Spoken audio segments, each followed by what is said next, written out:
Hey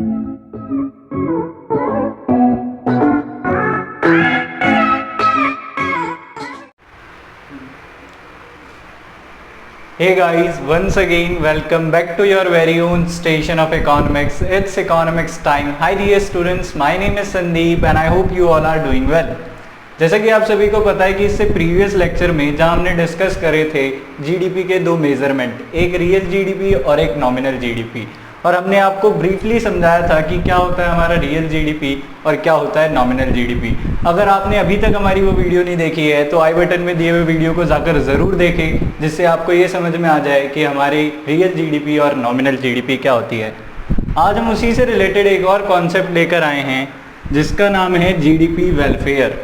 तो देखो, GDP welfare से पहले हमें एक चीज़ पता होनी चाहिए, जीडीपी ग्रोथ या इकोनॉमिक ग्रोथ क्या होता है। तो ये मैंने आपको प्रीवियस लेक्चर में भी डिस्कस कराया था कि जो हमारे दो मेजरमेंट है जीडीपी के, रियल जीडीपी और नॉमिनल जीडीपी, जिसमें हमारा रियल जीडीपी एक बेटर इंडिकेटर है इकोनॉमिक ग्रोथ का, और कैसे है ये मैंने समझाया था। लेकिन फिर भी एक बार हम इकोनॉमिक ग्रोथ की डेफिनेशन देख लेते हैं क्या होता है। तो देखो, it refers to increase in the availability of goods and services at the same price in a country। यानी क्या मतलब है इसका? इसका मतलब ये है कि एक कंट्री में किसी भी कॉमोडिटी और सर्विसेज की अवेलेबिलिटी यानी उसकी उपलब्धता बढ़ जाए, ठीक है, बढ़ जाए, ठीक है, और अगर उसका प्राइस चेंज ना हो तो इसे कहते हैं इकोनॉमिक ग्रोथ। यानी इन शॉर्ट, अगर पर कैपिटा इनकम इंक्रीज होती है और परचेजिंग पावर बढ़ती है तो ये क्या है? आपका इकोनॉमिक ग्रोथ है। In other words we can say that growth in production and productivity of country at a given point of time is called economic growth. यानी क्या है कि प्रोडक्शन और प्रोडक्टिविटी, दो टर्म आए यहाँ पर, प्रोडक्शन और प्रोडक्टिविटी क्या होता है। तो देखो, दोनों टर्म को समझते हैं कि what is production and what is productivity. दोनों में बहुत बड़ा डिफरेंस है। देखो, प्रोडक्शन तो हुआ, फॉर एग्जांपल मेरे पास ये मार्कर है, ठीक है, इस मार्कर की कितनी यूनिट्स का प्रोडक्शन किया, मींस व्हाट कि ये मार्कर अपने आप तो बना नहीं होगा, आसमान से निकल के तो ये मार्कर आया नहीं है ना, ये मार्कर को हमने प्रोड्यूस करा है। और ये सबने 11th क्लास में पढ़ लिया है कि प्रोडक्शन क्या होता है। जब भी किसी कमोडिटी को as a raw material to finishing convert किया जाता है और उसके बाद उसकी मार्केट वैल्यू मिल जाती है तो वो प्रोडक्शन होता है। लेकिन प्रोडक्टिविटी क्या होता है, ये एक नया टर्म है। तो प्रोडक्टिविटी होता है फॉर एग्जांपल कि हम 1 हेक्टेयर लैंड पे कितना प्रोडक्शन कर सकते हैं। इट्स मींस व्हाट कि अगर हमारी एक मेजरमेंट की यूनिट है उस पे कितना प्रोडक्शन किया जा सकता है, यही होता है प्रोडक्टिविटी। अगर प्रोडक्शन और प्रोडक्टिविटी इंक्रीज होती है विद इन सेम प्राइस तो ये क्या है? आपका इकोनॉमिक ग्रोथ है। अब लेकिन हम बात कर रहे थे सर जीडीपी वेलफेयर की, और इसलिए मैंने कहा था कि इकोनॉमिक ग्रोथ का रियल जीडीपी एक बहुत अच्छा मेजरमेंट है as compare to nominal GDP. ये हमने प्रीवियस लेक्चर में समझा है। क्यों? क्योंकि रियल जीडीपी क्या कहता है? रियल जीडीपी आपका ये कहता है कि बेस ईयर के प्राइस पर अगर क्वांटिटी करंट ईयर की इंक्रीज होती है तो ही जीडीपी इंक्रीज होगा। कमान याद करो, जब हम रियल जीडीपी की बात करते हैं तो रियल जीडीपी का क्या फॉर्मूला है? Price into quantity, where the price is what? Base year price, है ना। ये क्या था? Base year price. लेकिन क्वांटिटी क्या थी? करंट ईयर की थी, है ना।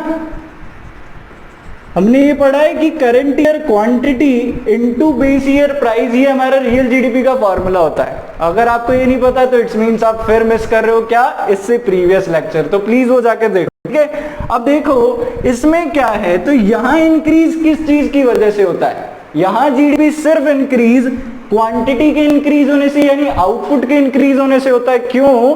क्योंकि प्राइस तो बेस ईयर का सेम रहेगा, और वो बेस ईयर अभी इंडिया में क्या चल रहा है? 11 एंड 12 बताया था ये भी प्रीवियस लेक्चर में। लेकिन नॉमिनल जीडीपी क्या है कि वो जो प्राइस भी कहता है वो प्राइस क्या है? बेस ईयर नहीं है, करंट ईयर के प्राइस इंडेक्स की बात करता है। किसकी बात करता है? करंट ईयर की। इट्स मींस कि अगर हमें 2019 का जीडीपी मेजरमेंट करना है तो हमें नॉमिनल जीडीपी मेजरमेंट करना है, तो हमें क्या करना है सर? हमें करंट ईयर के प्राइस के साथ करंट ईयर की क्वांटिटी को इनटू करके निकालना होता है। तो देखो यहां पर जीडीपी कैसे इंक्रीज हो सकता है, तो यहां जीडीपी आपका प्राइस के इंक्रीज होने से भी हो सकता है, तो वो तो इकोनॉमिक ग्रोथ को डिनोट ही नहीं करेगा। क्यों? मैंने क्या कहा कि सेम प्राइस पे, कम ऑन, क्या कहा कि सेम प्राइस पे बस क्या बढ़नी चाहिए, availability of goods and services.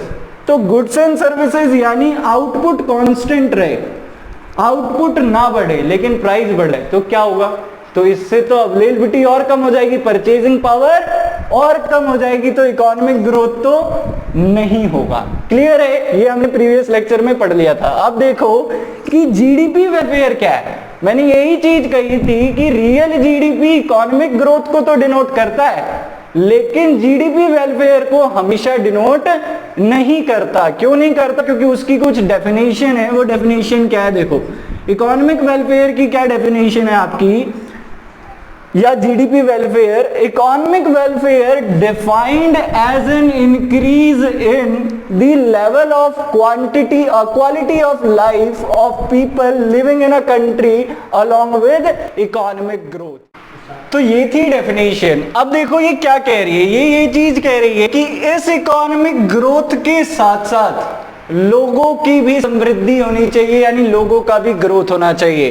Quality of life of the people is also increases, तभी ये चीज हो सकती है, अदरवाइज ये चीज नहीं होगी। तो जीडीपी वेलफेयर का छोटा सा मतलब है क्या, पीपल वेलबींग। क्या मतलब है कि वहां के उस देश में रहने वाले लोग खुश रहने चाहिए। तो खुश कैसे रह सकते हैं? जब सबके पास मोटा धन होगा, है ना, तभी खुश रह सकते हैं। तो यही चीज है आपका जीडीपी वेलफेयर। जीडीपी वेलफेयर कभी ये नहीं कहता कि पर कैपिटा इंक्रीज हो जाए तो जीडीपी वेलफेयर। अब आप कहोगे सर पर कैपिटा के इंक्रीज होने से तो जीडीपी वेलफेयर होगा ही ना। जी बिल्कुल नहीं होगा। क्यों? क्योंकि पर कैपिटा इंक्रीज हो सकती है। फॉर एग्जाम्पल, मान लो पहले हमारे पास 10,000 रुपीज रियल जीडीपी थी, ठीक है, और हमारा पॉपुलेशन 10 था, फॉर एग्जाम्पल ऐसा मान रहा हूं मैं, ठीक है। तो इससे 1000 पर कैपिटा इनकम आई, यही होता है पर कैपिटा का फॉर्मूला। लेकिन अगर हम अभी ये चीज कहें कि हमारी जीडीपी, रियल जीडीपी, नॉमिनल की बात नहीं कर रहा हूं, इकोनॉमिक ग्रोथ, देखो रियल जीडीपी बढ़ गई 20,000 और पॉपुलेशन अभी भी कांस्टेंट मानी मैंने, ठीक है। तो ये क्या हुआ, 2000 पर हेड आप कह रहे हो आपकी पर कैपिटा इनकम है। लेकिन मैं कहता हूं ये तो दिखाने के लिए ना, हो सकता है इस 20,000 रुपीज में हाथ सिर्फ अंबानी का हो या फिर अडानी का हो, आपका ना हो। तो सर ये 2000 जो पर कैपिटा इनकम है ये आप सबकी इनकम थोड़ी है, ऐसा नहीं होता। इसीलिए जीडीपी वेलफेयर कहता है, जैसे जापान में कॉन्सेप्ट है हैप्पीनेस प्राइस इंडेक्स, तो ये वही चीज कहता है कि अगर आपकी इकोनॉमी में जीडीपी के बढ़ने से लोग खुश रहते हैं तो ये क्या है, इकोनॉमिक वेलफेयर, जीडीपी वेलफेयर, या इन शॉर्ट सोशल वेलफेयर। ठीक है, तो ये था आपका जीडीपी वेलफेयर। नोट करो तब तक ये डेफिनेशन, उसके बाद फिर आता हूं। तो देखो नेक्स्ट टर्म क्या हमारा, ग्रीन जीएनपी। कम ऑन, क्या है ग्रीन जीएनपी। तो ग्रीन जीएनपी का क्या मतलब होता है, बिल्कुल सही जो आप सोच रहे हो वही जीएनपी है। आप सोच रहे हो ना पेड़ पौधे वाली जीएनपी। देखो सर अगर यहाँ जीएनपी हो, चाहे जीडीपी हो, चाहे कुछ भी हो, मतलब एक ही होगा। वो मतलब क्या होगा ये समझ लो, इट मीन्स इकोनॉमिक प्रॉस्पेरिटी। अब ये सबको पता है कि इकोनॉमिक प्रॉस्पेरिटी का मतलब क्या है, जहां सबके पास खूब सारा धन हो, सब आसानी से जी रहे हो, परचेजिंग पावर सबकी बहुत अच्छी हो। मैं एक की बात नहीं कर रहा हूं, सब बहुत अच्छी की बात कर रहा हूं, ठीक है। तो क्या है, it means economic prosperity on the lines of exploitation of natural resource and environment degradation. अब ये क्या है सर, कि आपकी इकोनॉमिक जो प्रोस्पेरिटी है, यानी जो आर्थिक समृद्धि है, वो किसकी तर्ज पे की गई है, वो नेचुरल रिसोर्स के एक्सप्लॉइटेशन यानी आपके नेचुरल रिसोर्स के एक्सप्लॉइटेशन का मतलब क्या है कि उनका हनन करते हुए और आपके एनवायरनमेंट को डिग्रेडेशन करते हुए की गई है। यानी आपका जितना भी जीडीपी आया है उसमें से जो आपने नेचुरल रिसोर्स और आपने अपने एनवायरनमेंट को क्षति पहुंचाई है वो माइनस कर दोगे तो that is called green GNP. यानी ग्रीन जीएनपी क्या है कि जीडीपी ग्रोथ जितना भी हुआ उसमें से माइनस कर देना है क्या कि हमारा नेचुरल रिसोर्स और एनवायरनमेंट को कितना हमने क्षति पहुंचाया है। तो ये पूरा था हमारा ग्रीन जीएनपी, जीडीपी या इकोनॉमिक वेलफेयर या एक और नाम से क्या कहते हैं सोशल वेलफेयर।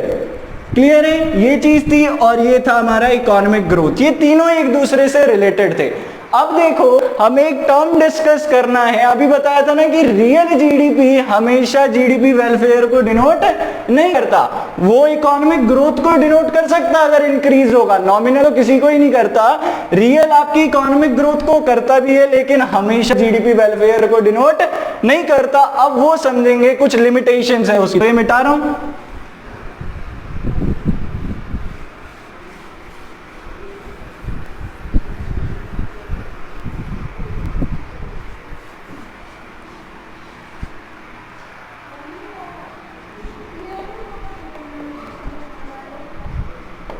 तो ये हमारा topic limitation of GDP welfare, ठीक है, कि जीडीपी वेलफेयर की क्या लिमिटेशन है। तो पहला मैं ये समझा रहा हूं कि रियल जीडीपी इंक्रीज होगा तब भी जीडीपी वेलफेयर नहीं होगा। कैसे? तो पहला है अनइक्वल डिस्ट्रीब्यूशन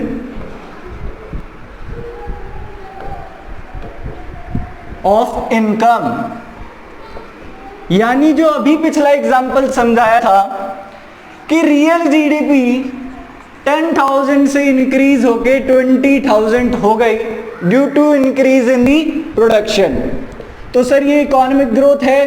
कम ऑन, ये इकोनॉमिक ग्रोथ है क्योंकि प्रोडक्शन या प्रोडक्टिविटी इंक्रीज हुई है, इकोनॉमिक ग्रोथ है जिसका मतलब है रियल जीडीपी का ग्रोथ होना। और वो 10,000 से बढ़ के 20,000 हुई। लेकिन जो इसका डिस्ट्रीब्यूशन है, कौन, इसका जो डिस्ट्रीब्यूशन है वो क्या है? अनइक्वल डिस्ट्रीब्यूशन है। वो क्या है? रिचर्स बिकेम मोर रिचर एंड, जो आपको सबने डायलॉग सिखाया हुआ है,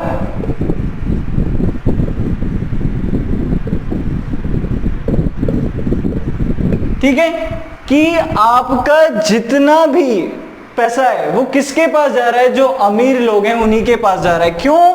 क्योंकि इस प्रोडक्शन एक्टिविटी में पार्ट कौन ले रहा है? सिर्फ अमीर लोग ले पा रहे, गरीब लोग ले ही नहीं पा रहे, ठीक है। यानी मेरे और आपके जैसे लोग इस प्रोडक्शन एक्टिविटी में पार्ट ही नहीं ले पा रहे। तो वो ये जो 10,000 रुपीज रियल जीडीपी का ग्रोथ हुआ है उसमें से उनको क्या मिला होगा? सर कुछ भी नहीं, है ना। तो क्या हुआ? जीडीपी का तो ग्रोथ हुआ, रियल जीडीपी बढ़ा due to increase in the level of production, but economic growth के साथ इकोनॉमिक वेलफेयर नहीं हुआ। तो यही चीज है कि रियल जीडीपी का बढ़ना हमेशा इकोनॉमिक वेलफेयर को डिनोट नहीं करता। अब दूसरा क्या है सर? Non monetary transaction.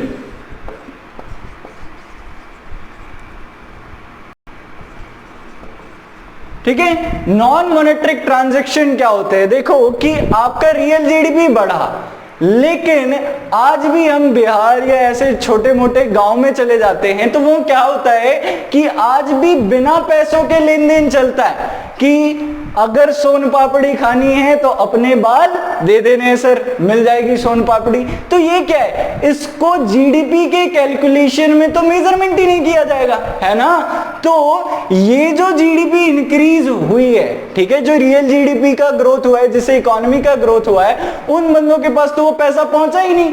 अगर पहुंचा होता तो वो क्या अपने बाल की जगह सोन पापड़ी खरीदते? नहीं खरीदते ना। तो एक अच्छे इकोनॉमिक वेलफेयर सोसाइटी के निर्माण के लिए हमें क्या चाहिए? उसका डिस्ट्रीब्यूशन अच्छा होना चाहिए और दूसरा उसमें नॉन मॉनेटरी ट्रांजैक्शन नहीं होने चाहिए क्योंकि इनको हम जीडीपी कैलकुलेशन में इंक्लूड ही नहीं कर पाते हैं। अब देखो हमारे पास दूसरा एक तीसरा जो पॉइंट है वो क्या है,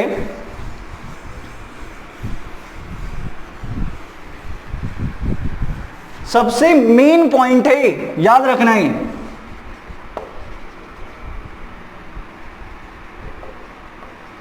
एक्सटर्नलिटीज। अब ये क्या होता है एक्सटर्नलिटीज, इसको समझो, ये बहुत बड़ा पॉइंट है और बहुत इंपॉर्टेंट पॉइंट है, ये आपके पेपर में आएगा ही कि जीडीपी वेलफेयर की लिमिटेशन में एक्सटर्नलिटीज, उसकी एक लिमिटेशन है, एक्सप्लेन करो।